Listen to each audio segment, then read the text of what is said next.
मेरे अंदर एक सवाल करीब 10 साल पहले आया था, पहले मुर्गी आई या अंडा। इस सवाल का जवाब ढूंढने के लिए हम निकल पड़े एक रोमांचक जर्नी पर। पहले मुर्गी आई, फिर अंडा। कैसे? आइए जानते हैं। इस चीज को समझने के लिए हमें 3 स्टेप का इस्तेमाल करना पड़ेगा। Step first, history of egg and chicken. Step 2, theory of egg and chicken.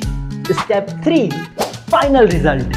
Step first, आज से करीब 245 मिलियन आर पहले इस अर्थ पर डायनासोर पाए जाते थे, जिनमें 2 टाइप्स के डायनासोर्स हुआ करते थे। पहला शाकाहारी, दूसरा मांसाहारी।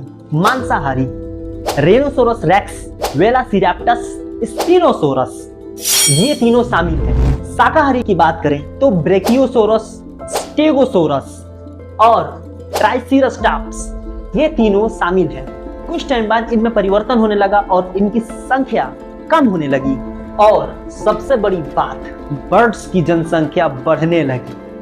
लेकिन ध्यान देने वाली बात यह है कि यह पहले भी अंडे देते थे और आज भी अंडे देते हैं। स्टेप 2, जब मैं रिसर्च कर रहा था तो मुझे पता चला कि ब्रिस्टल यूनिवर्सिटी और नानाजी यूनिवर्सिटी शोधकर्ताओं ने यह दावा किया कि धरती पर पहले अंडे नहीं बल्कि चिकन्स आए।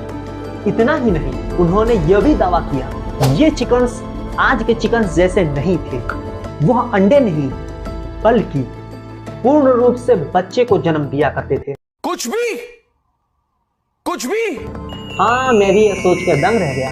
खैर, आगे बढ़ते हैं। वैज्ञानिकों ने बताया कि समय समय के साथ इनमें परिवर्तन होता चला गया।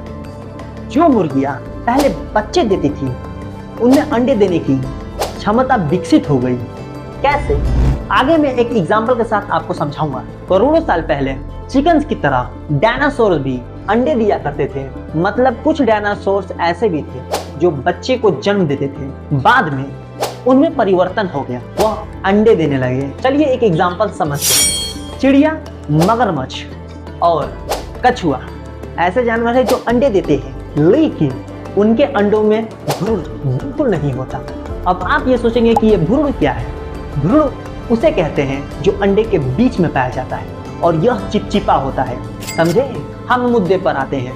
चिड़िया जो बच्चे को जन्म देती थी, लेकिन इनमें धीरे धीरे परिवर्तन आता चला गया। इसके बाद वह अंडे देने लगे।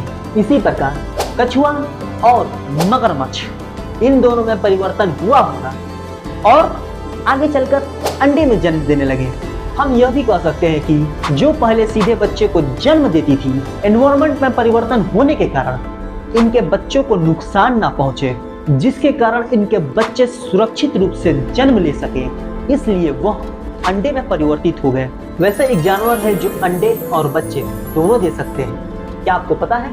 यदि पता है तो आप कमेंट में जरूर लिख कर बताइएगा। छिपकली और सांप, ये 2 ऐसे जानवर हैं जो बच्चे और अंडे दोनों दे सकते हैं, लेकिन एनवायरनमेंट के अकॉर्डिंग। Step 3, final result. अब आप लोग समझ गए होंगे कि पहले अंडा आया या मुर्गी आई। इसका जवाब मैं आप लोगों के ऊपर छोड़ता हूँ। आप मुझे कमेंट में लिखकर जरूर बताइएगा आपको क्या लगता है, पहले मुर्गी आई या अंडा। वैज्ञानिकों का यह रिसर्च कितने हद तक सही है, ये बहुत सारे सवाल हैं। आज के लिए इतना ही, तो मिलते हैं सीधे नेक्स्ट वीडियो में।